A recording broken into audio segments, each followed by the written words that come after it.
ஆச்சி பாதாம் ட்ரிங்க். ஆச்சி பாதாம் ட்ரிங்க் ஒன்னு வாங்கினா ஒன்னு ஃப்ரீ. 9 மாதங்களை விண்ணில் கழித்த சுனிதா வில்லியம்ஸ் மற்றும் பட்ச் வில்மோருக்கு எவ்வளவு ஊதியம் வழங்கப்படும் என்ற கேள்வி எழுவது சகஜம்தான்.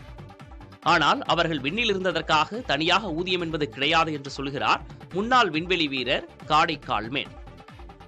அதே நேரத்தில் ஆண்டுக்கு சுனிதா வில்லியம்ஸ் மற்றும் பட்ச் வில்மோருக்கு 1,25,000 முதல் 1,62,000 அமெரிக்க டாலர் அளவுக்கு ஊதியம் கிடைக்கும் என கூறப்படுகிறது. அதாவது இந்திய மதிப்பில் 1 கோடி முதல் 1,40,00,000 வரை.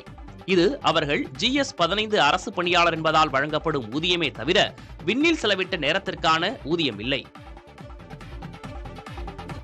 சுனிதா வில்லியம்ஸ் உள்ளிட்ட 2 விண்வெளி வீரர்களை அழைத்து வர விண்ணிற்கு அனுப்பப்பட்ட ஸ்பேஸ் எக்ஸ் விண்கலன் திட்டமிட்டபடி சர்வதேச விண்வெளி நிலையத்துடன் வெற்றிகரமாக இணைந்தது. கடந்த ஆண்டு ஜூன் மாதம் போயிங் நிறுவனத்தின் ஸ்டார்லைனர் விண்கலத்தில் விண்ணுக்கு அனுப்பப்பட்ட சுனிதா வில்லியம்ஸ் மற்றும் புட்ச் வில்மோர் ஆகிய இருவரும் சர்வதேச விண்வெளி நிலையத்தில் ஆராய்ச்சி மேற்கொண்டு வருகின்றனர். விண்கலத்தில் ஏற்பட்ட கோளாறு காரணமாக அவர்களால் திட்டமிட்டபடி கடந்த செப்டம்பர் மாதம் பூமிக்கு திரும்ப முடியாமல் போனது. தொடர்ந்து அவர்களை பூமிக்கு அழைத்து வர ஸ்பேஸ் எக்ஸ் நிறுவனத்துடன் நாசா கைகோர்த்தது.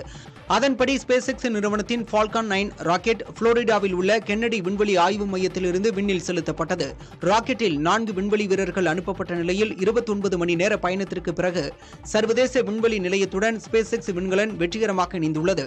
விண்வெளி நிலையத்திற்குள் நுழைந்த 4 வீரர்களையும் அங்கிருந்த சுனிதா வில்லியம்ஸ் உள்ளிட்ட சக விண்வெளி வீரர்கள் உற்சாகத்துடன் வரவேற்றனர்.